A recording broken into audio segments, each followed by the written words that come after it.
desert, can be seen from good evening. No doubt the construction of these pyramids was a monumental task. Who did this task? As close as you can be to theories yet. Great picture of wondrous ideas. Like the people of the lost city of Atlantis or even aliens. Which evidence supports it? It is not possible that the Jews built the pyramids. Archaeologists have revealed that no archaeological remains have been found that can be linked to the Jewish people in Egypt, dating back to 4,500 years ago when the pyramids were built.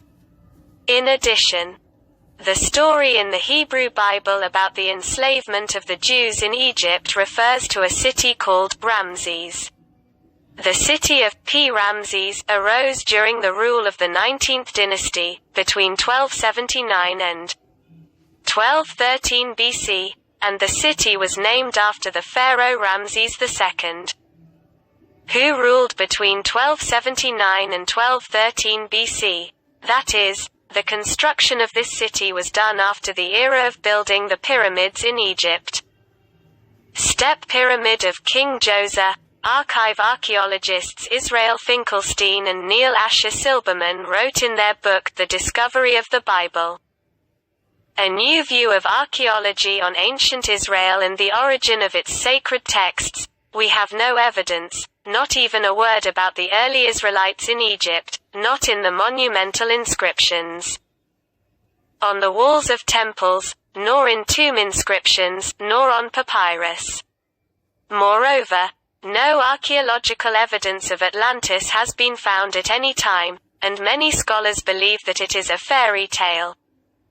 As for aliens, it's an out-of-this-world idea. Read also, Newton's memoirs reveal the secret of his interest in the pyramids. In fact, Egyptian archaeologists say that all the evidence indicates that the ancient Egyptians built the pyramids, but how did the builders of the pyramids live? How did they get paid? How were they treated? All this remains a mystery that researchers are trying to solve. In Egypt there are more than 100 ancient pyramids, but the most famous of them are the first step pyramid, which was built during the reign of Pharaoh Djoser, 2630–2611 BC, and the first real pyramid, with smooth sides, that was built during the reign of Pharaoh Sneferu, 2575–2551 BC. Ancient that the Great Pyramid of Giza was built during the reign of Pharaoh Khufu, 2551–2528 BC, and his successors Khafre, 2520–2494 BC, and Menkaure, 2490–2472 BC, also built pyramids in Giza.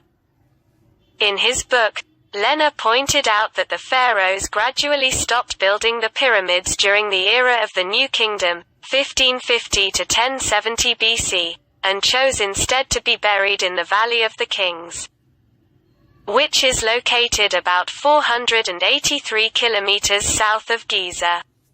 Over the past few decades, archaeologists have found new evidence of who built the pyramids, and what their lives were like.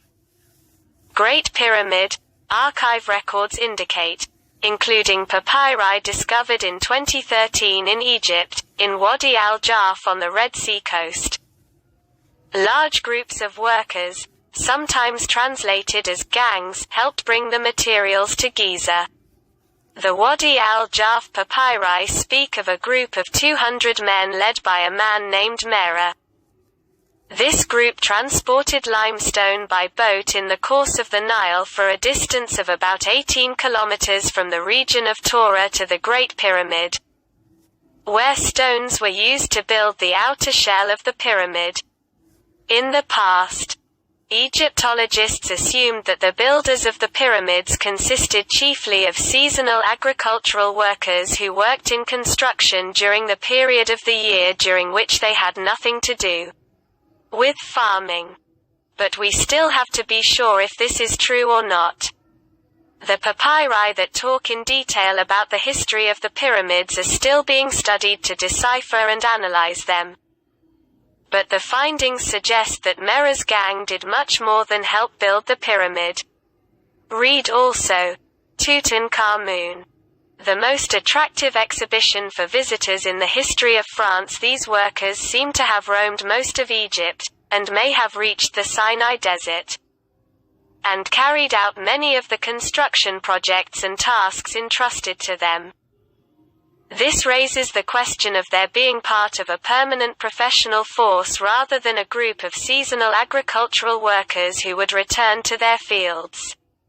Massachusetts.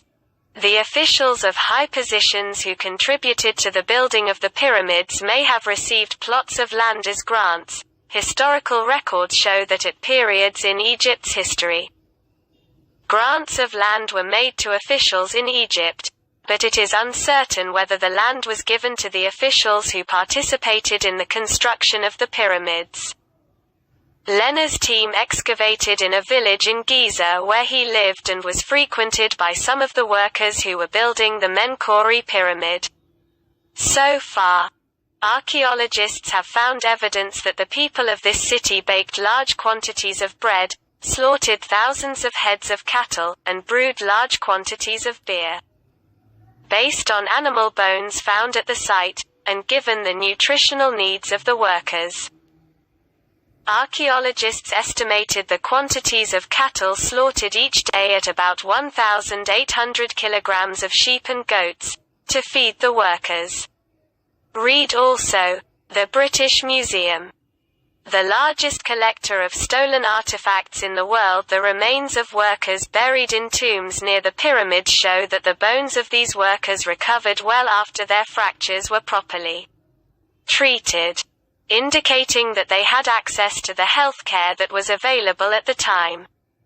The rich diet, healthcare, and textiles that workers received as a form of salary led archaeologists to agree that the workers were not slaves. But this does not mean that all workers have the same housing.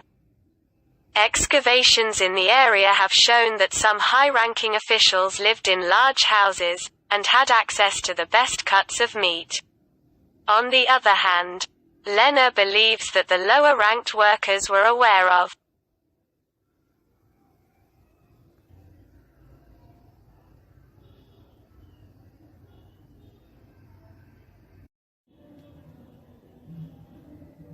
desert, can be